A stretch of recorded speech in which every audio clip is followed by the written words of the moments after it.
مس جیسا کہ آپ نے کہا کہ رہنمائی چاہیے ہوتی ہے کامیابی کے لیے, آگے بڑھنے کے لیے, اس کے لیے تو مینٹورز ہوتے ہیں جو آپ کو گائیڈ کرتے ہیں, جبکہ جو رول ماڈلز ہیں آپ کے یا آئیڈیلز ہیں ضروری نہیں کہ یہ زندہ ہوں. اچھا, ضروری نہیں کہ یہ آپ کی ایکسیس میں یا آپ کی دسترس میں ہو, آپ ان سے بات چیت بھی کر سکتے ہوں. اچھا, اصل میں ان کی شخصیت, ان کی وجہ سے دنیا پر جو اثر پڑا, ان کی وجہ سے سوسائٹی میں جو بیٹرمنٹ آئی, اپنی فیلڈ میں انہوں نے جو کامیابی کے جھنڈے گاڑے, وہ آپ کو فینٹیسائز کرتے ہیں. آپ کہتے ہیں کاش میں بھی ایسا کر سکوں, آپ ان جیسا بننے کی کوشش کرتے ہیں. مثال کے طور پہ اگر آپ اسلامک پوائنٹ آف ویو سے دیکھیں تو کئی لوگوں کے صحابہ کرام, رسول اللہ سبھی کے آئیڈیل ہو گئے, صحابہ کرام کئی ہیں. اچھا, ان میں سے کچھ لوگوں کے لیے عثمان غنی رضی اللہ تعالیٰ عنہ آئیڈیل ہے سخاوت کی وجہ سے, اور پھر وہ لوگ جنرس نکلتے ہیں.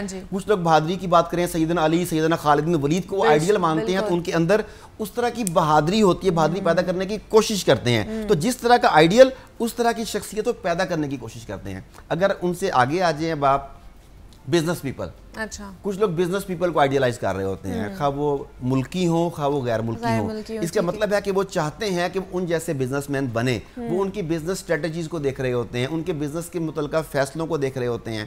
اسی طرح اگر آپ کسی پروفیشن میں ہیں, جاب کر رہے ہیں, تو آپ نے اس پروفیشن میں کئی بڑی ٹاپ کی کسی ہائی فائی شخصیت کو آئیڈیلائز کیا ہوتا ہے کہ اس کا جو اچیومنٹ ہے وہ بڑے کمال کی, میں نے ویسے بننا ہے.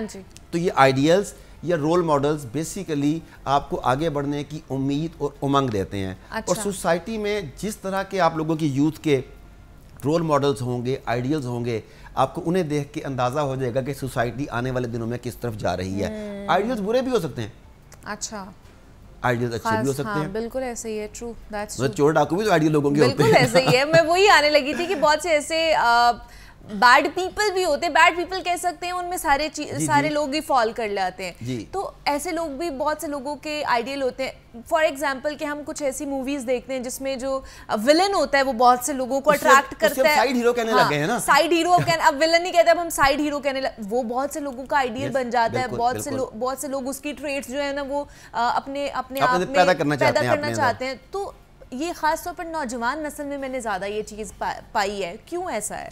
دیکھیں, آئیڈیلز نوجوان نسل نے چونکہ کیریئر کو اچیو کرنا ہے وہ اس کے لیے بنا رہے ہوتے ہیں. اب میڈیا جو دکھاتا ہے, خواہ وہ سوشل میڈیا ہے, الیکٹرانک میڈیا ہے, مین اسٹریم میڈیا ہے, پرنٹ میڈیا ہے, وہ رائے عامہ ہموار کرتا ہے. اب دیکھیں, ہم مسلسل سوسائٹی کے ڈکلائن کا ذکر کرتے ہیں کہ ہماری سوسائٹی اس طرف نہیں جا رہی جس طرف جانی چاہیے.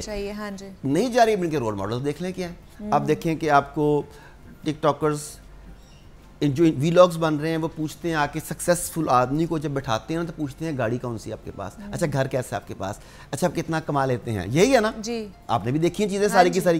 اب آپ لوگوں کو یہ بتا رہے ہیں کہ آپ کو سائنس میں, لٹریچر میں, سوسائٹی میں بیٹرمنٹ لانے کے لیے کوئی بڑا کچھ کرنے کی ضرورت نہیں ہے. جسٹ فیو منٹس کی ٹک ٹاک آپ کی وائرل ہو جائے تو یو ول گیٹ دس. اچھا, اب چونکہ ان کا مطمع نظر صرف یہ ہو گیا کہ نیم اینڈ فیم اور money at any cost, at any cost. اب وہ اس کے لیے وہ سب کچھ کرنے کے لیے تیار ہو گئے, انہوں نے محنت کرنا چھوڑ دی. پھر رول ماڈلز بنانے میں ہمارے گورنمنٹ کے ادارے جو ہیں اور جو باقی این جی اوز ہیں ان کا بھی بڑا ہاتھ ہوتا ہے. اب ایگزامپل دیتا ہوں کہ میں مختلف کالجز میں بھی سیشنز کروانے کے لیے جاتا ہوں, اور کبھی کبھی میں ان سے پوچھتا ہوں کہ جب آپ کسی سنگر کو یا کسی وہ جو کامیڈین کو بلاتے ہیں تو اس سے جو آپ معاوضہ دیتے ہیں اور جو کسی اسکالر کو بلا کے دیتے ہیں, کیا وہ سیم ہوتا ہے؟ نہیں, 1/10 کا آلموسٹ فرق ہوتا ہوگا شاید. اچھا, اب بچوں کو بھی نظر آ رہا ہے کہ یہ سنگر آ رہا ہے, یہ کامیڈین آ رہا ہے, یہ جو بھی اس کے نام رکھ لیں آپ, تو اگر مجھے نیم, فیم اینڈ منی چاہیے تو بیسیکلی یہ میرا رول ماڈل ہے. یہ جو اسکالر ہے نا, یہ تو اپنا گزارا بڑی مشکل سے کر رہا ہے. اب بچوں کو اسکول, کالج, جو تعلیمی درس گاہیں ہیں وہاں بھی رول ماڈل صحیح بلڈ نہیں کیے جا رہے. اس کے یہ میں سوسائٹی جس طرف جا رہی ہے وہ پھر آپ کے سامنے. بالکل, بڑی ایکوریٹ بات ہے یہ. اب والدین کا ایک تو فرض ہے کہ وہ بچوں کے رول ماڈلز دیکھیں کیا ہے. اچھا, انہیں خود ڈیفائن کریں. بچہ کہے کہ یہ ہے تو انہیں گائیڈ کریں کہ دیکھو بیٹا کہ تو ایک پہلو ہے زندگی کا, اس کے علاوہ یہ پہلو ہیں, اس میں آپ کی ایجوکیشن کاؤنٹ ہوتی ہے, آپ کی پرسنالٹی, سوسائٹی میں آپ نے کنٹریبیوٹ کتنا کیا, ٹیم بلڈنگ کیسی ہے, بہن بھائیوں سے تعلقات کیسے ہیں, آپ کے اخلاق کیسے ہیں, لوگوں کی مدد کتنی کرتے ہیں. یہ ساری چیزیں بھی تو رول ماڈل بنانے میں مدد کرے گی نا. اگر پیرنٹس بچے کی اس بات کے جواب میں چپ ہو جائیں کہ دیکھو اس نے ایسا کیا, وہ ایک پہلو دیکھ کے, تو پھر بچے کی زندگی تباہ ہو جائے گی. ٹیچرز بھی جب یہ والی بات کریں گے کسی ایک ایسی شخصیت کو آئیڈیلائز کروا دیں گے بچوں کی جس کی زندگی کا صرف ایک پہلو آپ کے سامنے ہے جو گلیمر ہے, اس گلیمر کے پیچھے جتنی خواری ہے وہ نظر نہیں آ رہی آپ کو. ہاں جی, تو بچہ پھر اپنی ایجوکیشن میں, اپنے کیریئر میں کبھی بھی وہ فوکس نہیں کر پائے گا. اچھا, پھر آپ اگر اسے اور بڑے پیمانے پہ دیکھیں تو اجتماعی طور پہ قوموں کے بھی آئیڈیلز ہوتے ہیں. ایک وقت تھا جب ہم پڑھتے تھے تو قائد پاکستان محمد علی جناح, مصور پاکستان علامہ اقبال, اس کے بعد جو تحریک خلافت والے تھے مولانا شوکت علی, مولانا محمد علی جوہر, ان کی چیزیں پڑھتے تھے, انہیں آئیڈیالائز کرتے تھے کہ انہوں نے پاکستان کے لیے یہ کیا. اچھا, اب کیا ہوا کہ کچھ لوگوں نے, کچھ این جی اوز نے, کچھ بیرونی لوگوں نے, بیرون ملک بیٹھ کے ہمارے لوگوں نے ان آئیڈیلز کو توڑنا شروع کیا. نہیں اقبال تو ایسا تھا, نہیں جناح تو ایسا تھا, وہ تو یہ نہیں تھے, وہ تو یہ نہیں تھے. اچھا, جب تک آپ کے ذہن میں ان کا وہ آئیڈیلزم کا تصور تھا, آپ ان کی ریسپیکٹ بھی اور طرح سے کرتے تھے اور ان جیسا بننے کی کوشش کرتے تھے. اب ہوا یہ کہ ایک منصوبہ بندی کے تحت پوری قوم کے آئیڈیلز کو تاخت و تاراج کر دیا گیا. جب آپ کو کوئی آئیڈیل ہی نہیں ہوگا, آپ کو راستہ, آپ کو منزل ہی نہیں ملے گی. آپ سمجھتے کہ سارے کرپٹ تھے, آپ سمجھتے سارے ہی ایسے تھے, تو آپ ان آئیڈیل لوگوں جیسا بننے کے لیے آپ کو رول ماڈل نظر نہیں آ رہا. آپ کہتے ہیں کہ جنہیں ہمیں آئیڈیل بتایا گیا اس میں تو یہ 6 چیزیں بتائی گئی ہیں, اور بھئی جو 6 چیزیں بتائی گئی ہیں اگر یہ سچ بھی ہیں تو 60 اچھی بھی تو تھیں. بالکل ایسے ہی ہے. ہاں جی, تو انہوں نے جب آپ کے آئیڈیل توڑ دیے تو اس کے بعد پھر آپ کے پاس آگے رہنمائی کرنے کے لیے کہ بندہ نہ بچا, آپ بھی دوسرے راستے پر چلے گئے. بالکل ایسے ہی ہے. اس لیے جو آج کا ٹاپک ہے یہ بڑا اہم ہے کہ اگر ہم نے پاکستان کو مزید بہتری کی طرف لے کر جانا ہے, ڈکلائن سے بچانا ہے, بچوں کا کیریئر بنانا ہے, اداروں کا کیریئر بنانا ہے, تو ہمیں اپنے رول ماڈلز ڈیفائن کرنے پڑیں گے اور انہیں پروموٹ کرنا پڑے گا. دیکھیں, رول ماڈل انسان ہوتے ہیں, ان میں بھی غلطیاں ہوتی ہیں, مگر جب آپ اسے بطور رول ماڈل, بطور ایک آئیڈیل شخصیت کے پیش کرتے ہیں تو آپ اس کی اچھی چیزوں کو پیش کرتے ہیں تاکہ آپ انہیں فالو کر سکیں. تو ہماری سوسائٹی اس بارے میں معذرت کے ساتھ ڈکلائن کا شکار ہے. اور یہ پھر وہی بات آ جاتی ہے نا کہ جو آپ کو انجیکٹ کیا جا رہا ہوتا ہے آپ پھر وہی کرتے ہیں, جو ان پٹ ہے آؤٹ پٹ اسی کے مطابق آئے گی, وہی آتا ہے. تو پھر مجھے بتائیے کہ اگر ہم کسی کو رول ماڈل اگر بنانا چاہ رہے ہیں تو ہمیں اس میں کیا کیا چیزیں دیکھنی چاہیے یا کھوجنی چاہیے کہ یہ چیزیں, یہ پوائنٹس اس کے اندر ہیں, اس کی شخصیت کے اندر ہیں, تو یہ ہمارا رول ماڈل بن سکتا ہے. دیکھ, ایک چیز تو یہ کہ سب سے پہلے ہمیں نا کامیابی کو ڈیفائن کر لینا چاہیے, کامیابی کیا ہے. کچھ لوگ کہتے ہیں پیسہ, کچھ کہتے ہیں کیریئر, کچھ کہتے ہیں نام, کچھ کہتے ہیں شہرت, یہ سارے اس کے پارٹ ہیں. مگر کامیابی کی ایک جامع تعریف یہ ہے کہ آپ کی وجہ سے دوسرے لوگوں کو کتنا فائدہ ہوا. یہ ایک جامع, اگر آپ امیر ہیں تو آپ کی امارت سے لوگوں کو کتنا فائدہ ہوا, آپ کے بزنس سے لوگوں کو فائدہ کتنا ہوا. آپ ایجوکیشنسٹ ہیں تو آپ کی وجہ سے لوگوں کے تعلیم میں, ان کے کردار میں کتنی بہتری آئی. جس بھی فیلڈ میں ہیں آپ نافع کتنا ہے لوگوں کے لیے, یہ امپورٹنٹ ہے. اچھا, اس کے بعد اس بات کو مد نظر رکھتے ہوئے آپ کا جو کیریئر ہے, بزنس ہے, ویژن ہے, خواب ہے, زندگی کا گول ہے, اس کے مطابق آپ ایک انتہائی کامیاب شخصیت کو دیکھتے ہیں کہ اس کی یہ چیزیں تھیں اور اس نے سوسائٹی میں کتنا کنٹریبیوٹ کیا, اور اب میں ان چیزوں کو فالو کرتے ہوئے اس کے مشن کو آگے کیسے بڑھا سکتا ہوں. اس میں آپ اس کا کردار بھی دیکھیں گے, اس کی تعلیم بھی دیکھیں گے, اس کی پرسنالٹی دیکھیں گے, اس کے فیصلے دیکھیں گے, پھر ان فیصلوں کے نتائج دیکھیں گے کہ اس فیصلوں کے نتائج نے کتنا اثر ڈالا. لیکن اگر آپ اندھا دھند ایک آدمی کے چونکہ یہ میرا لیڈر ہے, میرا قائد ہے, بالکل یہ ٹھیک ہے, اب اس کی میں ہر بات سے ایگری کروں گا, تو یہ تو پھر شخصیت پرستی ہے. اور شخصیت پرستی بت پرستی کی ایک شکل ہے. ہاں, بے شک بے شک. اور اگر پاکستانی قوم کا دیکھا جائے تو بہت سے لوگ اس کہہ لیں کہ شخصیت پرستی میں مبتلا ہیں, شخصیت پرستی میں مبتلا ہیں. اب ہم نام نہیں لے سکتے, تو یہ بہت چیز زیادہ ہوتی جا رہی ہے, وہ چاہے نوجوان نسل ہو جائے یا ان سے پہلے والی جو ایک جنریشن تھی وہ ہو جائے. یہ جنریشن ٹو جنریشن چلتی آ رہی ہے کہ ہم کسی ایک شخصیت کو پکڑ لیتے ہیں اور اس کو اپنا قائد بنا لیتے ہیں, اور پھر وہ کچھ بھی کر رہا ہے ہمارے لیے وہ ایکسیپٹیبل ہوتا ہے, ہماری آنکھیں بند ہو جاتی ہیں. بالکل ایسا ہی ہے. یہ بیسیکلی ہم نا ذہنی اور فکری غلامی کا نتیجہ ہے. ٹھیک ہے, ہم اپنے طور پہ فیصلہ کرنے کے قابل ہی نہیں ہیں. ہم اس آدمی کو کمپیئر نہیں کر پا رہے کہ اس کا جو فیصلہ ہے یہ فیصلہ کن بنیادوں پر کیا گیا اور درست ہے یا نہیں. ہم نے ذہنی طور پر خود کو باندھ لیا. کسی آدمی کو اپنا آئیڈیل یا رول ماڈل بنانے کا یہ مطلب تو نہیں ہے کہ خود کو اس کی غلامی میں دے دیا جائے. میں اکثر لوگوں کو کہا کرتا ہوں کہ جو بھی آپ کے اکابرین ہیں, مذہبی, مسلکی, سیاسی, جو بھی ہیں, کوئی بھی ہیں, آپ ان کی رسپیکٹ کریں, مگر کم از کم ذہن کو اوپن رکھیے. آپ کہیں کہ مسٹر اے بی سی میرے آئیڈیل ہیں مگر ان کے اس فیصلے سے میں اتفاق نہیں کرتا. یہ آپ کی فکری آزادی کی بھی تو دلیل ہے نا. لیکن ہم نے رول ماڈل کی حیثیت کو نہیں سمجھا. ہم نے رول ماڈل کو آقا سمجھ لیا کہ وہ مالک ہے اور میں غلام ہوں. رول ماڈل اس کی اچھی چیزوں کو لینا ہے, اس کی اچھی اور بری دونوں چیزوں کو نہیں لینا, اس کی اچھی چیزوں کو لینا ہے, انہیں پالش کرنا ہے اور اپنے اندر انجیکٹ کرنا ہے تاکہ ہم سوسائٹی کو بہتری کی طرف لے کے جا سکیں. ایون آپ کی کتابیں لے لیں, آپ کی کتابیں بھی رول ماڈلز بناتی ہیں. آپ کس طرح کی کتابیں پڑھتے ہیں, اچھا موویز لے لیں, آپ جس طرح کی موویز دیکھتے ہیں اس طرح کا آپ کا مائنڈ سیٹ بن رہا ہوتا ہے, ویسا بننا چاہتے ہیں, تو آپ کا لٹریچر, آپ کی موویز, آپ کے دوست احباب, یہ سب کے سب آپ کے کیریکٹر بنانے میں ہیلپ کرتے ہیں. بالکل ایسے ہی ہے, اور بگاڑتے بھی ہیں. ہاں جی. اور آپ کے رول ماڈلز بھی. Company matters a lot. Company matters a lot, exactly. اور وہ کیا ہے کہ you are average of your close 5, آپ کے قریب ترین 5 لوگ جو ہیں آپ ان کی ایوریج بن جاتے ہیں. تو اپنے آس پاس کے لوگوں کو بہتر سلیکٹ کریں, اپنے آئیڈیلز جو ہیں انہیں بہتر بنائیں. وہ ایک وقت تھا کہ ہم جب پڑھتے تھے رابن ہوڈ, ایک ڈاکو کے, ہم میری ایج میں جب میں اسکول کالج پڑھا کرتا تھا نا, تو رابن ہوڈ کے قصے پڑھا کرتے تھے. اب وہ کیا تھا, وہ ڈاکو تھا, اور وہ ڈاکو امیروں کا مال لوٹ کے غریبوں کو دیا کرتا جی, مگر تھا تو ڈاکو نا. بالکل ایسے ہی ہے, ہمیں اس کی ٹائٹل تو اس کا ڈاکو تھا. اب ہمیں اس کی سینس نہیں تھی اس وقت. ہم رابن ہوڈ کو بڑا آئیڈیلائز کرتے تھے کہ یہ امیروں سے لوٹ کے غریبوں کی مدد بڑا اچھا آدمی ہے تو ڈاکو. لیکن وہ امیروں کے پاس بھی پیسہ حلال کا ہو سکتا ہے, اچھا پیسہ ان کے پاس بھی تو ہے, تو ان کے پاس ان جیسا بننے کے لیے محنت کرنے کی بجائے ان کا مال لوٹ لینا. لیکن وہ کہانی اتنی امپریسو تھی کہ ہم نے کہا کہ کیا بات ہے کہ ہم اس کو آئیڈیلائز کر لیتے. پھر ہم نے علی بابا 40 چور پڑھی. ہاں بالکل ایسے ہی ہے. ہم نے اس طرح کی ساری چیزوں کو جیسے جیسے پڑھتے گئے, ہم نے کہا ہم نے ایسا بننا ہے, ایسا بننا ہے. یا ہم خیالی دنیا میں چلے گئے, فینٹیسی ورلڈ میں چلے گئے, جس کا فائدہ ہی کوئی نہیں ہوا. تو ہمیں ایکچولی رول ماڈلز وہ لینے چاہیے جنہوں نے کچھ کر کے دکھایا ہو. ہمارے یہاں پہ کوئی فلٹر نہیں ہے نا اس چیز میں. آپ دیکھ لیں کہ اگر چلے اسی پروفیشن کی لے لیں کہ ہر جگہ اب موٹیویشنل سپیکرز آتے جا رہے ہیں, لائف کوچز آتے جا رہے ہیں. ایگزیکٹلی, تو لائف کوچ بن جاتے ہیں, موٹیویشن کچھ اور نہیں ملتا تو آج کل موٹیویشنل سپیکر بن جاتے ہیں. آپ سوشل میڈیا پر بہت سے لوگ ہم نے دیکھ رہے ہیں. بالکل صحیح پوائنٹ لیا آپ نے. اب پھر یہاں پر کس طرح دیکھیں کہ یہ بندہ ہمیں صحیح راہ پر لے کے جا سکتا ہے. بہت امپورٹنٹ بات ہے. پہلے موٹیویشنل سپیکرز یا لائف کوچ کو لے لیں. میرا خیال ہے کہ 10,000 سے زیادہ بندے اپنے نام کے ساتھ اب یہ موٹیویشنل سپیکر لگاتے ہیں. یہ تو خیر لاکھوں لگاتے ہوں گے. لائف کوچ کوئی 10,000 بندے لائف کوچ بھی لگاتے ہیں, اور 1 لاکھ سے اوپر پاکستان میں موٹیویشنل سپیکر موجود ہیں. آپ 10 بندوں کے نام بتا دیں مجھے. وہ لکھنے والے میں یہ ہوں, میں لکھتے جو مرضی ہیں. آپ 10 لائف کوچز کے یا 10 ٹاپ کے ٹرینرز کے یا 10 ٹاپ کے موٹیویشنل سپیکرز کے نام جب بولنے لگیں گی نا, تو 5 کے بعد آپ کی زبان لڑکھڑانے لگے, اب کون کس کا نام لوں. اس کا مطلب وہ کہنے کو تو اپنے آپ کو کہہ رہے ہیں مگر وہ ایگزسٹ تو نہیں کر رہے نا. اب اس کا اتنا ٹرینڈ ہوا, جیسا کہ آپ نے کہا کہ 12 سال کے لڑکے نے پیرنٹنگ کے اوپر لیکچر دیا جا کے.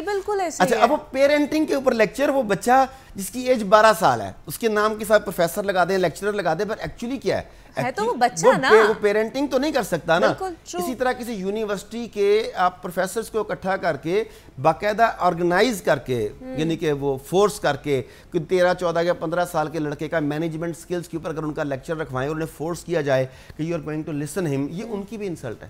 ایگزیکٹلی, اس آدمی نے مینجمنٹ میں کر کے کیا دکھایا ہے. بالکل.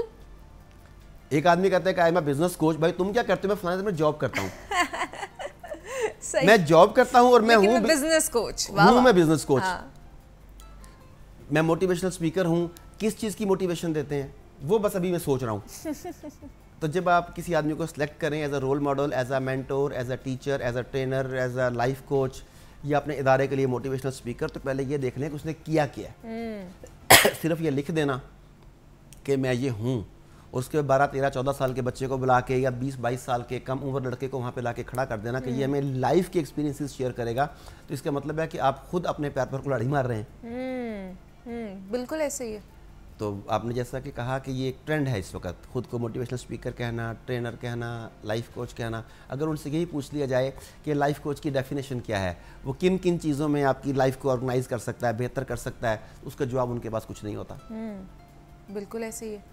تو اسی لیے میں نے کہا نا کہ یہاں پہ کوئی فلٹر نہیں ہے کہ جس فلٹر سے گزر کے آپ کو پتہ چلے کہ یہ بندہ اوتھینٹک ہے یا یہ ہمیں صحیح راہ پر جو ہے نا لے کر جا سکتا ہے. جس طرح آپ مارکیٹ میں شاپنگ کرنے کے لیے جاتے ہیں تو اچھی بری تمام چیزیں آپ کو موجود ہوتی ہیں. بالکل. 1 نمبر بھی, 2 نمبر بھی, نقلی بھی, ہر طرح کی. ابھی آپ سلیکٹ کرتے ہیں آپ کی پرکھ اس میں کیسی ہے. آپ کی جانچ کیسی ہے کہ آپ اس چیز کو پکڑ کر دیکھ سکیں کہ یہ ٹھیک ہے یا نہیں. بالکل. اسی طرح جب آپ رول ماڈل کی, آئیڈیل کی, ٹرینر کی, ٹیچر کی بات کرتے ہیں تو اس وقت بھی آپ کی پرکھ کیا ہے, یہ بتاتی ہے کہ آپ صحیح آدمی کو اپنے ادارے کے لیے یا اپنی زندگی کا کنٹرول دینے کے لیے سلیکٹ کر رہے ہیں. کیونکہ وہ لائف کوچ ہے نا, تو لائف کوچ نے جب آپ کو گائیڈ کرنا ہے تو اسے اگر خود ہی پتہ نہیں ہوگا تو وہ کیسے گائیڈ کرے گا. آج کل تو ایسے لائف کوچز آ رہے ہیں, موٹیویشنل اسپیکر آ جاتے ہیں جو اپنے ساتھ لگاتے ہیں, ان سے کوئی بھی مسئلہ پوچھ لینا وہ کہتے ہیں یہ سارے مسئلے ہمارے ساتھ ہوئے ہوئے ہیں, ہر زندگی کا مسئلہ ان کے ساتھ ہوا ہوتا ہے. اور میں پریشان ہوتی ہوں کہ کیسے ہو سکتا ہے, اتنی تو آپ کی عمر نہیں جتنے مسئلے آپ بتا دیتے ہیں کہ میرے سے یہ بھی ہوا, یہ بھی ہوا, یہ بھی ہوا. ایگزیکٹلی, ہر مسئلہ ان کے ساتھ ہوا ہوتا ہے, ہر مسئلے کو حل انہوں نے کیا ہوتا ہے, لیکن جب ان سے پوچھے کہ اس کے لیے اسٹریٹجی آپ نے کیا بنائی تھی تو وہ نہیں کی ہوتی. پھر اگر آپ جو پوری دنیا میں سکسیس لٹریچر ہے اگر آپ اسے پڑھنا شروع کر دیں, اور زیادہ نہیں کہ 20-25 کتابیں ہیں جو پڑھ لیں آپ کو سمجھ آ جاتی ہے بات کی. جب آپ وہ 20-25 کتابیں ٹاپ کی پڑھ لیتے ہیں تو آپ کو یہ بھی پتہ لگ جاتا ہے کہ وہ موٹیویشنل اسپیکر جو کہہ رہا ہے کہ یہ مسئلہ میرے ساتھ پیش آیا تھا, اس نے وہ کس کتاب سے پڑھا تھا, کیونکہ وہ کتاب اس میں درج ہوتی ہے وہ بات جس سے وہ اپنے نام سے منسوب کر کے آگے پیش کر رہا ہوتا ہے. تو یہ جب چوری کا مال ہے یہ زیادہ دیر نہیں بکتا, زیادہ دیر نہیں بکتا, آپ کی پرسنالٹی شو کر رہی ہوتی ہے, کئی چیزیں بتا رہی ہوتی ہے. مثلا میں ابھی تھوڑے دن پہلے باڈی لینگویج کا لیکچر دے رہا تھا تو میں نے بتا رہا تھا کہ کچھ لوگ بات کرتے ہیں انہوں نے کف ٹانگے ہوتے ہیں. ہاں جی. اچھا, کچھ لوگ گرمی سے ٹانگتے ہیں, کچھ جیسے مرضی ٹانگتے ہیں, مگر ہمارے ہیں پنجاب میں یہ لڑنے سے پہلے بھی ٹانگے جاتے ہیں. اب آپ ایک بزنس میٹنگ کے لیے جا رہے ہیں اور آپ نے اس پہ کف ٹانگے ہوئے ہیں, you are going to wrestle with them اور you going to negotiate with him. اچھا, اب اس کے کف تو ٹھیک کر لو. میں نے کہا میں نے کف ٹھیک کروائے صرف اس آدمی کے, ایک آدمی کے. اس نے مجھے بعد میں فیڈ بیک دیا کہ صرف کف چینج کرنے سے میری پریزنٹیشن میں جو ایکسیپٹنس ہے وہ بڑھ گئی ہے, کہ میں جب کف چڑھا کے جاتا تھا لوگ سمجھتے تھے یہ لڑنے آ رہا ہے میرے سے. واہ جی واہ, تو یہ چھوٹی چھوٹی چیزیں آپ کی پرسنالٹی کو بہت ڈیولپ کرتی ہیں. کیا بات ہے. تو آج ہم نے خاص طور پر رول ماڈلز کی امپورٹنس کے اوپر ہم نے بات کی ہے. ڈاکٹر عارف صدیقی صاحب ہمارے ساتھ موجود تھے, موٹیویشنل اسپیکر ہیں, لائف کوچ ہیں. ڈاکٹر صاحب بہت شکریہ آپ کے وقت کا کہ آپ یہاں پر آئے, اور آج بھی بڑا اچھا یہ سیشن رہا ہے, بہت کچھ نیا سیکھنے کو ملا ہے ہمیں ڈاکٹر صاحب سے. یہاں پہ لیتے ہیں ایک چھوٹی سی بریک, ملتے ہیں اس بریک کے بعد.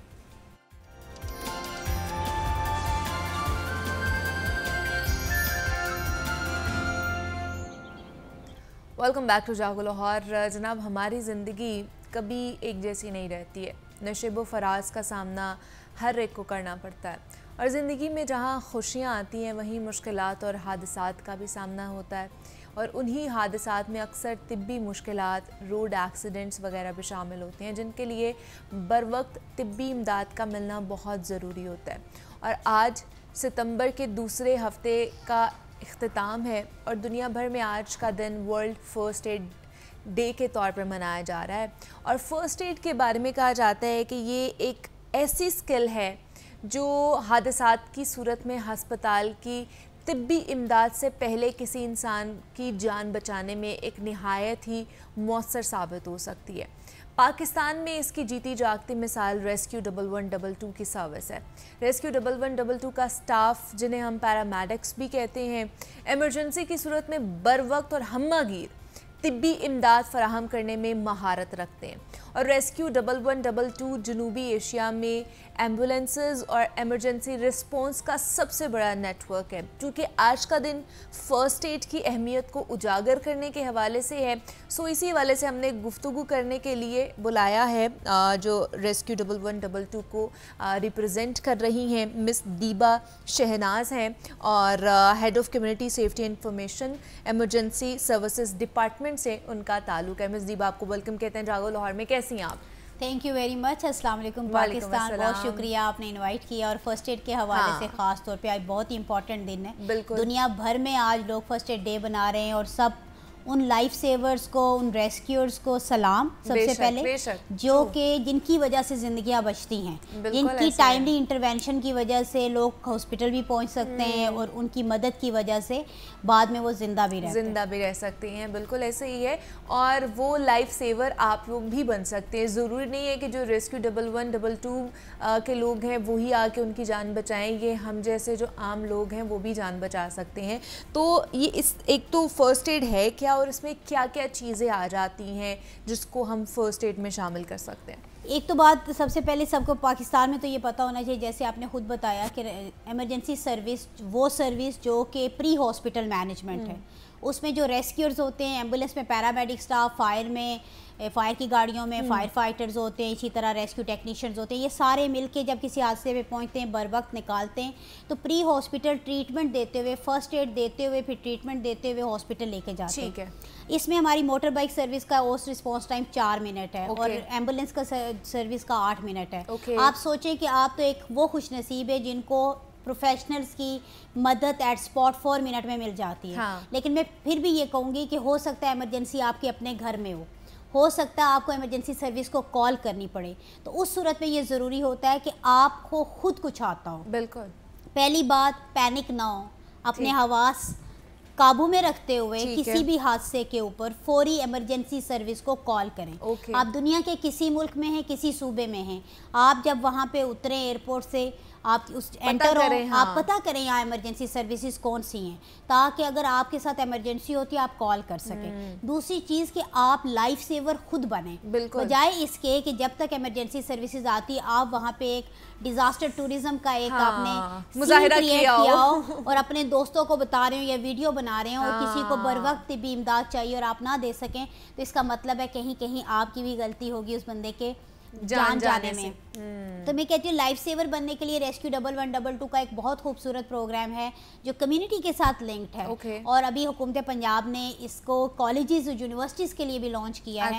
سٹیزنز کے لیے ہم آلریڈی کر رہے ہیں. اس میں لائف سیور لیول 1 کورس ہے جس میں 2 ایسی سکلز سکھائی جاتی ہے جس کے بعد آپ بہت سی زندگیاں بچا سکتے ہیں. میں کیوں کہہ رہی ہوں 2, اس لیے کہ جتنی بھی ریسرچ ہے اس میں زیادہ تر ڈیتھس جو ہو رہی ہیں یا کارڈیک اریسٹ کی وجہ سے, دل بند ہونے کی وجہ سے ہوتی ہیں, یا ایکسیسو بلیڈنگ کی وجہ سے ہوتی ہیں. ایکسیسو بلیڈنگ کا ایک سب سے بڑا ماڈل اگر آپ دیکھنا چاہتے ہیں کہ کیسے ہوتی ہے, تو روزانہ کی بنیاد پہ 1150 سے زائد ایکسیڈنٹس ریسکیو 1122 الون ڈیل کر رہی ہے. ان میں سے مور دین 600 ایسے لوگ ہوتے ہیں جن کو ہاسپٹل لے کے جانے کی ضرورت پڑتی ہے, یعنی وہ تشویشناک حالت میں ہوتے ہیں. اب آپ دیکھیں کہ اگر آپ اس ایکسیڈنٹ کے سامنے, پاس یا بائی اسٹینڈر ہیں, یا آپ کا کوئی اپنا لوڈ ون ہے اور آپ وہاں سے گزر رہے ہیں, تو آپ کیا کر سکتے ہیں؟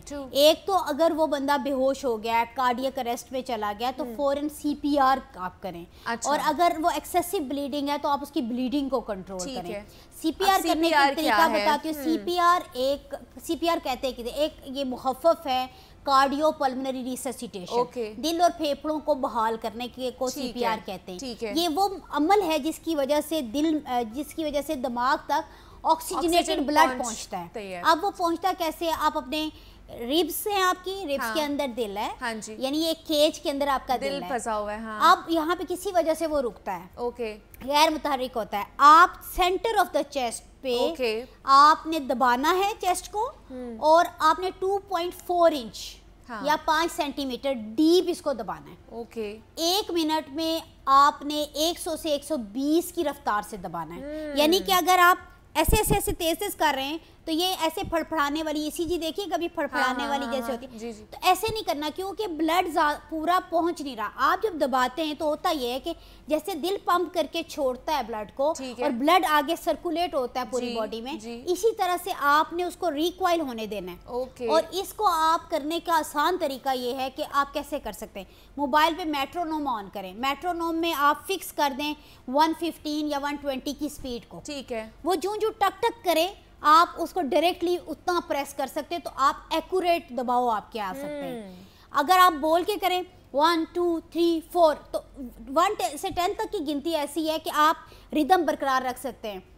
11 کے بعد 21 22 میں 2 ورڈ آتے ہیں, پھر مشکل ہو جائے گی. یعنی میں آسان طریقہ اس لیے بتا رہی ہوں کہ ہماری کمیونٹی میں بہت سے لوگ ہوتے ہیں وہ سادے طریقے سے کیسے کر سکتے ہیں. ویسے گنتی گننا مقصد نہیں ہے, مقصد یہ ہے کہ آپ کا کمپریشن 1 منٹ پہ اسپیڈ سے ہو. اب آپ کب تک کرتے رہیں گے, یہ ایک امپورٹنٹ کوشچن آتا ہے, کیونکہ آپ نے ہو سکتا ہے انسیڈنٹ سائٹ پہ, ہو سکتا ہے آپ نے ٹرانسپورٹ کرنا ہو دور سے پیشنٹ.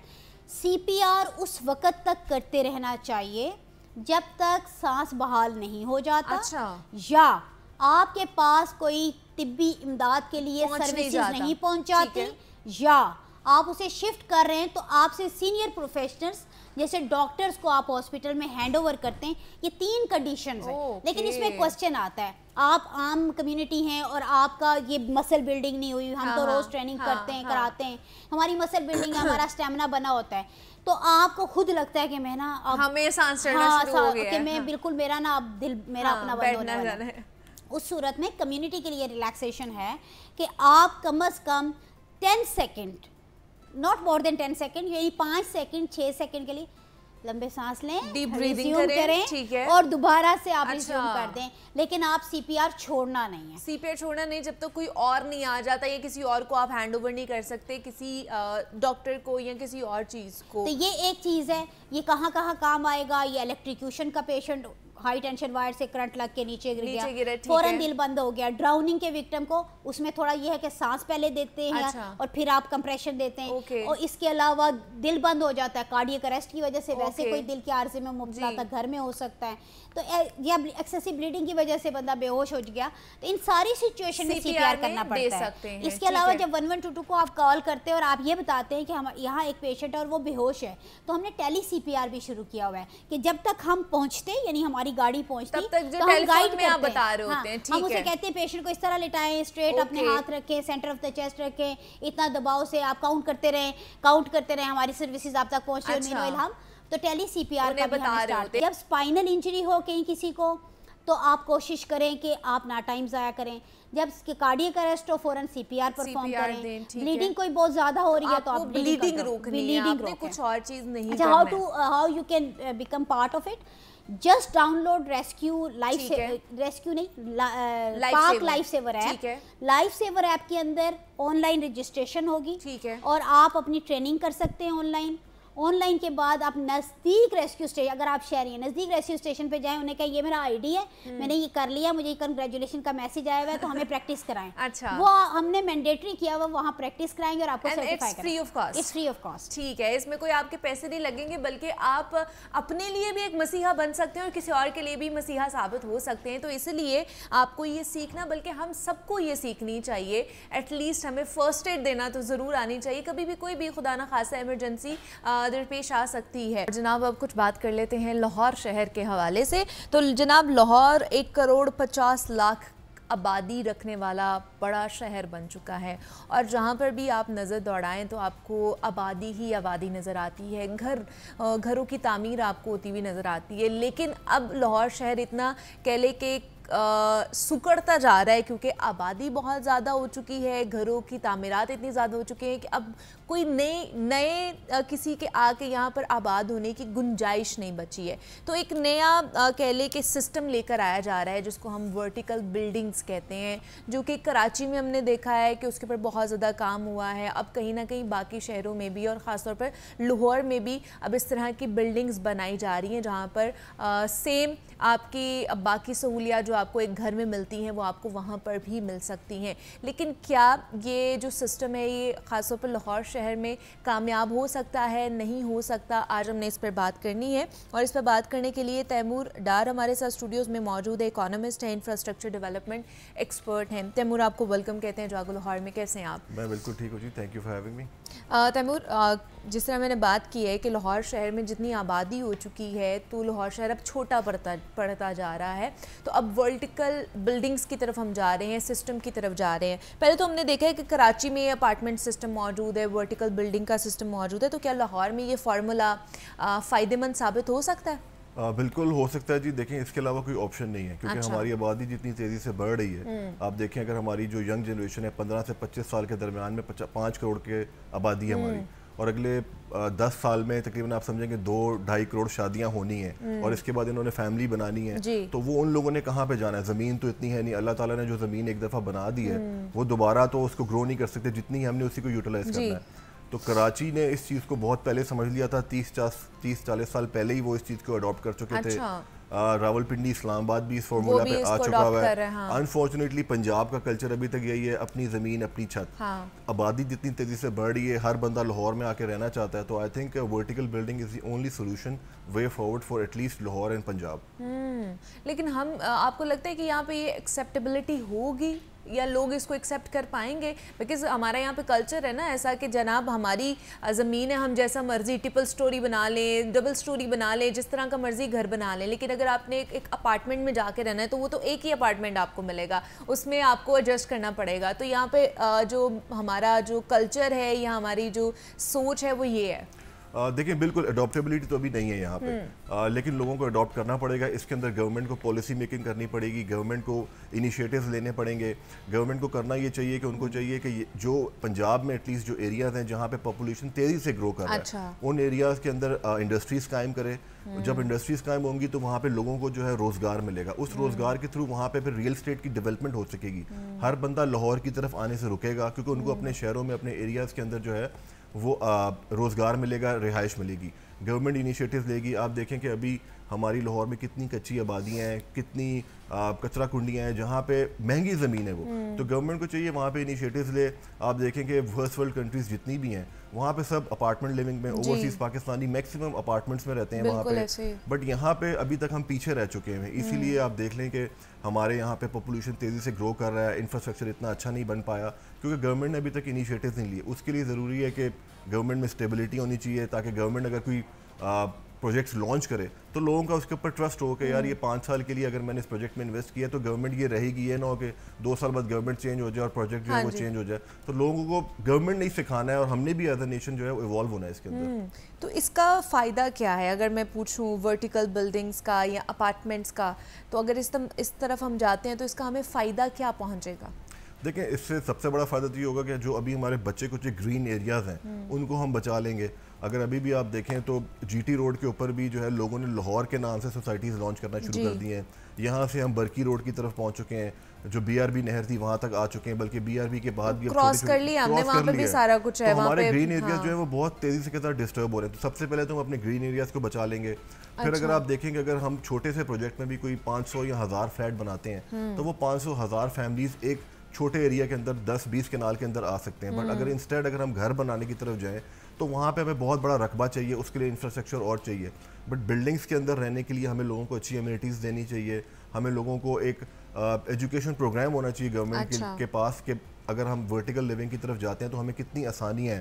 اور ایز اے نیشن بھی جو ہے وہ ہمیں تھوڑا سا ایوالو ہونے کی ضرورت ہے. ہمیں اس مائنڈ سیٹ سے نکلنا پڑے گا.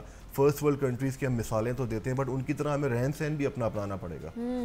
اچھا, پھر لوگوں کے مائنڈ میں یہ بھی آتا ہے تیمور کہ اگر ہم اس طرح کی بلڈنگز میں جائیں گے تو ہمیں کیا کیا سہولیات ملیں گی جو ہم گھر میں, کہ ہمارے پاس لون بھی ہے, ہمارے پاس باقی چیزیں بھی ہیں, گراج بھی ہے, اور اس طرح کی بہت سی چیزیں, بہت سی سوچ آتی ہے دماغ میں. تو اگر اپارٹمنٹ میں آپ شفٹ ہو رہے تو وہاں پر آپ کو کس طرح کی فیسیلیٹیشن, کس طرح کی سہولیات ملتی ہیں؟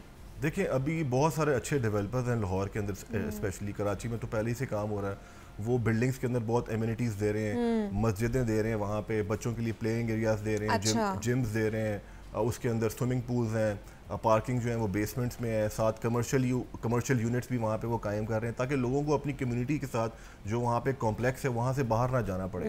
تو یہ ڈیولپرز کے اوپر بھی اونس ہے کہ وہ اچھی لیونگ لوگوں کو پرووائڈ کریں, اپنے وعدے جو لوگوں سے کیے گئے ہیں وہ ٹائم پہ پورا کریں تاکہ لوگوں کو جو ہے وہ اعتماد بڑھے.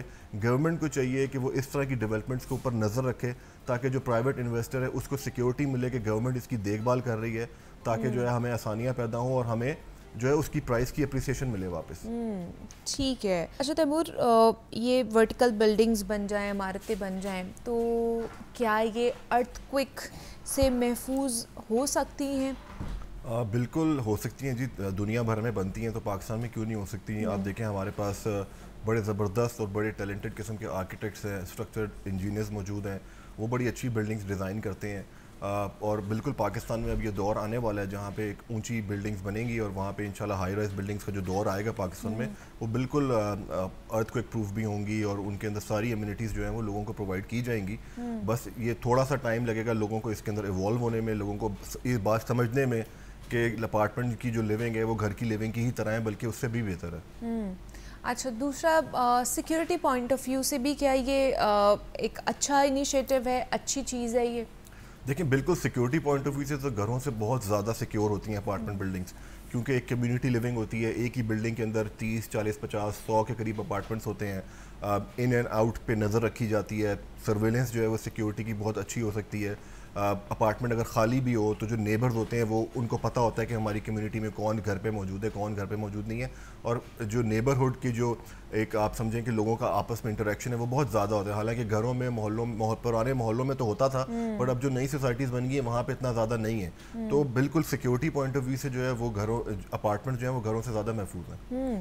اچھا, دوسرا پھر لوگوں کا یہ بھی پوائنٹ آف ویو ہوتا ہے کہ جو اپارٹمنٹس ہوتے ہیں وہ فرنشڈ اپارٹمنٹس بھی ہوتے ہیں, کہیں نہ کہیں وہ بنے ہوئے ہوتے ہیں, تو لوگ کیا اپنی مرضی کے اپارٹمنٹس بنوا سکتے ہیں یا وہ ابھی ایسا نہیں ہے؟ بیکاز جس طرح ہم لوگ اپنی مرضی کا, ہمیں یہ اس طرح کا چاہیے, گھر یہ اس طرح کا چاہیے, اس کی آؤٹ لک یہ ہونی چاہیے, اندر سے اس طرح کا ہونا چاہیے.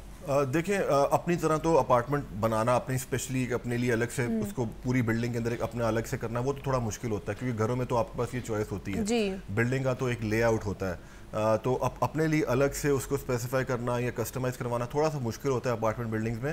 بٹ جب بھی اپارٹمنٹ بلڈنگز بنائی جاتی ہیں تو وہ کوشش یہی کی جاتی ہے کہ وہ ساری چیزوں کو مد نظر رکھتے ہوئے وینٹیلیشن کو, ایئر اسپیس کو, ونڈوز کی اوپننگ کو, رومز کے سائزز کو, واش روم کے سائزز کو, وہ ساری چیزوں کو مد نظر رکھا جاتا ہے, تبھی جا کے جو ہے وہ اچھی کمیونٹی وہاں پہ ڈیولپ ہوتی ہے. ٹھیک ہے. اچھا, دوسرا اب جس طرح ہم دیکھتے ہیں کہ لاہور شہر میں پولیوشن کا مسئلہ بہت زیادہ ہے اور آگے اسموگ بھی آ جائے گی, تو کیا یہ اس سے بھی کہہ لیں کہ چھٹکارا حاصل کرنے کے لیے اس آپشن کو آپٹ کیا جا سکتا ہے؟ بالکل کیا جا سکتا ہے. دیکھیں جب ہم اپنے گرین ایریاز کو سیکیور کریں گے, ورٹیکل لیونگ کی طرف جائیں گے, زیادہ گرینری ہوگی ہمارے ایریاز کے اندر اور کمپیکٹ کمیونٹی لیونگ ہوگی, تو بالکل اسموگ جیسی ہوگی پرابلمز اور باقی جو ہمارے مسئلے مسائل ہیں ان سے بالکل قابو پایا جائے گا اس کے اوپر, کیونکہ ہماری آبادیاں دور دور تک پھیلیں گی نہیں.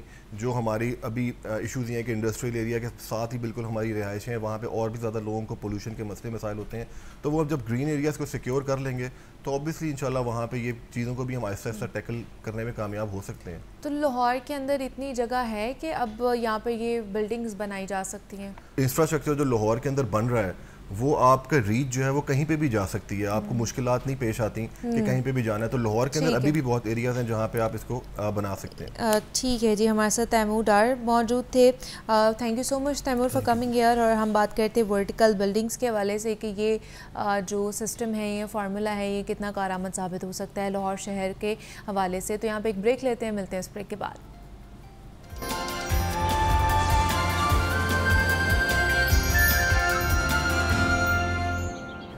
Welcome back to Jago Lahore. اور جناب اب کچھ کارپوریٹ سیکٹر کے حوالے سے بات کر لیتے ہیں. اور جناب ہر ہفتے ہم کچھ نہ کچھ نیا آپ کے لیے لے کر آتے ہیں, کارپوریٹ سیکٹر میں کیا چل رہا ہے. اور آج ہم ان لوگوں کی بات کرنے جا رہے ہیں جناب جو مطلب انٹرویو لیتے ہیں. ہم نے بہت سارے سیگمنٹس, بہت سارے پروگرامز کیے ہیں کہ آپ نے انٹرویو دینا کیسے ہے, یا آپ کے اٹائر کس طرح کی ہونی چاہیے, آپ کی بول چال, آپ کی کمیونیکیشن کس طرح کی ہونی چاہیے. لیکن میں نے کبھی بھی کسی پروگرام میں یا کسی بھی پلیٹ فارم پر یہ نہیں دیکھا کہ جو انٹرویو لینے والا ہے اس کو کس طرح انٹرویو لینا چاہیے, اس کے لیے کیا کیا ایتھکس ہوتے ہیں, کیا کیا ٹریننگز ہو سکتی ہیں, اس کا ایٹیٹیوڈ کس طرح کا ہونا چاہیے, اس کا لباس کس طرح کا ہونا چاہیے, اس کی کمیونیکیشن سکلز کس طرح کی ہونی چاہیے. یہ بھی بہت امپورٹنٹ ایک فیکٹر ہے. تو آج ہم نے اس کے اوپر بات کرنی ہے. تو اس پہ بات کرنے کے لیے نن ادر دین ایم ایف فواد صاحب ہمارے ساتھ موجود ہیں, کارپوریٹ ٹرینر ہیں. تو ان سے بات کرتے ہیں. فواد صاحب آپ کو ویلکم کہتے ہیں جاگو لاہور میں. کیسے ہیں آپ؟ آپ کیسی ہیں؟ میں بھی بالکل ٹھیک ٹھاک. فواد صاحب ہم نے بہت ساری بات کی ہے جی, آپ نے یہ بنانا ہے, اس طرح کرنا ہے, سی وی اس طرح بنانی ہے, انٹرویو اس طرح دینا ہے. آج ہم نے بات کرنی کہ انٹرویو لینا کس طرح ہے, جو انٹرویو لے رہے ہوتے ہیں ان کا کس طرح کا بیہیویئر, کس طرح کا ایٹیٹیوڈ ہونا چاہیے. تو انٹرویو لینے کا آغاز کرنا کیسے چاہیے؟ جی یہ بڑا امپورٹنٹ ٹاپک ہے, اور میں سمجھتا ہوں کارپوریٹ سیکٹر میں خاص طور پہ جو لوگ انٹرویو دینے کے لیے آتے ہیں ان کی تو ہم ٹریننگ کرتے رہتے ہیں نا, بتاتے رہتے ہیں, ڈھیروں ڈھیر پروگرام کرتے ہیں. جو انٹرویو لینے والے ہیں ان کی اتفاق ایسا ہے, سوائے چاندی کمپنی کے پاکستان میں بھی انٹرویو لینے کا طریقہ ہی نہیں بتایا جا رہا ہوتا. تو سب سے پہلا پوائنٹ یہ ہے کہ جو انٹرویو لیتا ہے کیا اس کو انٹرویو لینا آتا ہے. جب آپ اس کو کہتے ہیں جی 4 بندے ہائر کر لیں اس پوزیشن کے لیے, تو اس کو سکھانا بھی ضروری ہے. سو ونس لیٹ سے آپ نے ایک جاب پوسٹ کی اپنے میڈیا پہ, ویب سائٹ پہ, لنکڈ ان پہ, اور اس کے بعد لوگوں کے سی ویز آنا شروع ہو گئے, شارٹ لسٹ ہو گئے, اور and you are there now. تو آغاز انٹرویو کا جو ہے, آپ کو یہ خاص بات ہے, ہم جو انٹرویو لینے والے ہیں ان کو کہیں گے کہ موسٹلی وہ پریفر کرتے ہیں کہ اپنا جو کینڈیڈیٹ ہے اس کو کنفیوز کر لے, یا مختلف سوال کر کے کنفیوز کرتے ہیں یا اس کو دیکھ کے کنفیوز کرتے ہیں اپنے باڈی لینگویج کے ساتھ, ایکسپریشنز کے ساتھ, کہ دیکھیں کہ اس کا کانفیڈنس کیسا ہے, یہ کیا بات سسٹین کر سکتا ہے نہیں کر سکتا. جو بات وہ کر رہا ہے اس میں سے جھوٹ تلاش کر کے اس کو سنپ کرنے کی کوشش کرتے ہیں. That is all wrong. اگر آپ اس مائنڈ کے سیٹ کے ساتھ جا رہے ہیں تو پھر آپ غلط جا رہے ہیں. آپ کو نہیں, شیطانی مائنڈ سیٹ سے جا رہے ہیں تو پھر غلط جا رہے ہیں. ایگزیکٹلی. پھر آپ زیادہ سے زیادہ یہ کریں گے, چلاکیاں تو مار لیں گے لیکن کمپنی کا ہی اپنا کوئی فائدہ نہیں. بالکل ایسے ہے. تو سب سے پہلے جو کرنے کی چیز ہے وہ ہے کہ you should be well prepared before time. Okay. جتنا ہم کہتے ہیں کہ انٹرویو دینے والے کو تیاری کرنا چاہیے, انٹرویو لینے والے کو بھی اتنا ہی ٹائم دینا چاہیے.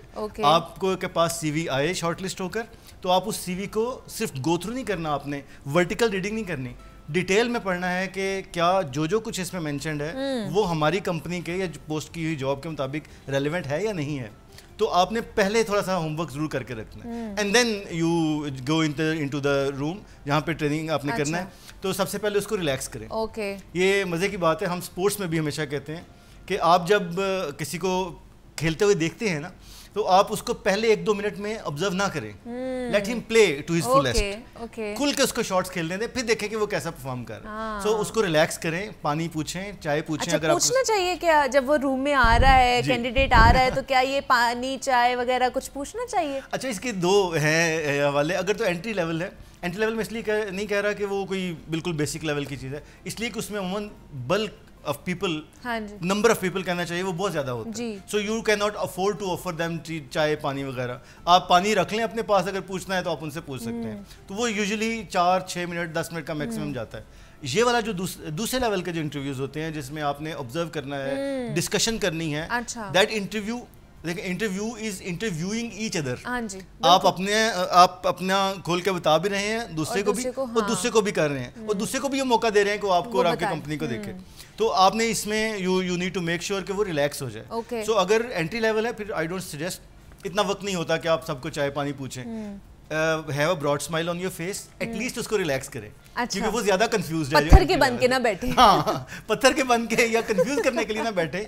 سب جانتے ہیں کہ آپ کے پاس ایک لمبا ایکسپیرینس ہے, 8, 10, 12, 15 سال کا. تو اس نئے بچے کو یا نئے انٹرویو آنے کو یہ روب دکھانے کی ضرورت نہیں ہے کہ میں بڑا چودھری ہوں. اس کو ریلیکس کریں تاکہ وہ ریئل ٹائم ایشوز بتائے اپنے, یا بات مکمل کرے. تو البتہ اگر سیکنڈ ٹیئر ہے یا تھرڈ کا ہے تو پھر آپ چائے پوچھیں, اس سے ریلیکس کریں, اس کو انوائرمنٹ کا پوچھیں, یہ پوچھیں کہ کیا آپ کو آنے میں کوئی دقت نہیں تو نہیں ہوئی, آپ کو ہماری کمپنی نے پراپرلی فیسیلیٹیٹ کیا تھا. اس طرح کے سوال کرنے چاہیے, یہ ریلیکس کرنے کے لیے آپ اس کو پوچھتے ہیں یہ والی بات کہ کوئی مسئلہ نہیں ہو آنے میں وغیرہ وغیرہ, تاکہ وہ ریلیکس ہو جائے. اچھا, دوسرا یہ ہوتا ہے کہ وہاں پہ پینل پورا بیٹھا ہوتا ہے, کبھی 2 ہوتے ہیں, کبھی 3 ہوتے ہیں. تو جو بھی کینڈیڈیٹ آ رہا ہے انٹرویو دینے, تو کیا جو وہاں پہ انٹرویو بیٹھا ہوا ہے, جو انٹرویو لے رہا ہے, ہر کینڈیڈیٹ کو اپنا تعارف کرانا ضروری ہے؟ کہ اگر میں انٹرویو لے رہی ہوں تو جو بھی آ رہا ہے تو میرا تعارف کرانا ضروری ہے ہر کینڈیڈیٹ کو خود انٹرویور کے لیے؟ جی یہ پینل کے لیے ہے تو دیٹ یوزلی سجیسٹڈ از کہ ایک کوئی اس میں لیڈ کر رہا ہوتا ہے, اور نارملی وہ درمیان میں بیٹھے ہوئے ہوتے ہیں دوسرے, تو وہ کوئکلی بتا سکتے ہیں کہ میرا نام احمد فواد ہے, یہ ذیشان ہے, یہ عامر ہے. تو اس طرح کر کے اتنا سا یہ, لیکن یہ ضروری ہے, بہت ضروری ہے, تاکہ اس کے لیے کوئی نیا فیس نہ ہو. بلکہ اب جو اچھے کارپوریٹ سیکٹر میں ٹرینڈ ہے, کال کر کے جب وہ آپ کو انٹرویو کے لیے بتاتے ہیں تو وہ بتاتے ہیں کہ آپ کی ان صاحب سے بات ہوگی اور ان کی کمپنی میں یہ پوزیشن ہے. آپ ان کو لنکڈ پہ براؤز کر سکتے ہیں, جا کے دیکھ سکتے ہیں, آپ کو اندازہ ہوگا کہ وہ بندہ کس کیلیبر کا ہے, اس کی کیا کیا پریفرنسز ہو سکتی ہیں. سو جب آپ کے پاس آتا ہے تو کوئکلی, آپ پینل انٹرویو ہے تو اس نام کے ساتھ آپ کر دیں, یا ڈیزگنیشن کے ساتھ پلس ڈیزگنیشن. اگر آپ 1-to-1 کر رہے ہیں انٹرویو, پھر آپ ان کو اپنے بارے میں بھی بتائیں, رول آپ کا کیا ہے, یعنی پوزیشن کون سی ہے, نام کیا ہے, اس کے علاوہ اس کمپنی میں آپ کی کیا چیزیں ہیں جو ہم آفر کرتے ہیں. پیکج کے لیے نہیں, ہم یہ کمپنی کس انڈسٹری کی ہے, اس میں کیا کام ہوتا ہے, کس طرح کی انوائرمنٹ ہے, تاکہ آپ اس کے ساتھ اچھی طرح سے گفتگو چلا سکیں. So it is very important to introduce yourself to your interviewee. ٹھیک ہے کہ آپ نے اس کو بتانا ہے. اچھا, دوسرا اب تھوڑا سا آ جاتے ہیں کہ وہ کس طرح انٹرویو کنڈکٹ کر رہے ہوتے ہیں, سوالات کس طرح کے کر رہے ہوتے ہیں. اب ایک تو پہلا تو سوال یہ پوچھا جاتا ہے کہ tell us what is not written in your C V. کیا یہ درست ہے, یہ سوال پوچھنا درست ہے اس انٹرویوئی سے؟ What is not written in your CV is very tricky question. اچھا یہ ہوتا کیا ہے اس میں کیا ہمیں کیا کرنا چاہیے اگر یہ پوچھ لیا جائے تو؟ سب سے پہلے یہ کہ یہ سوال پوچھنا چاہیے نہیں انٹرویور کی طرف سے.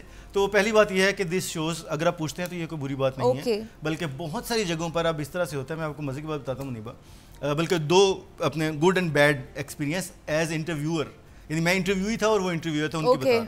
ایک صاحب کا ایسا اتفاق ہوا, مجھے ہمارے ایک کولیگ تھے, انہوں نے بتایا it was for the manager role, اور vice president of one telecom was taking that interview, vice president level.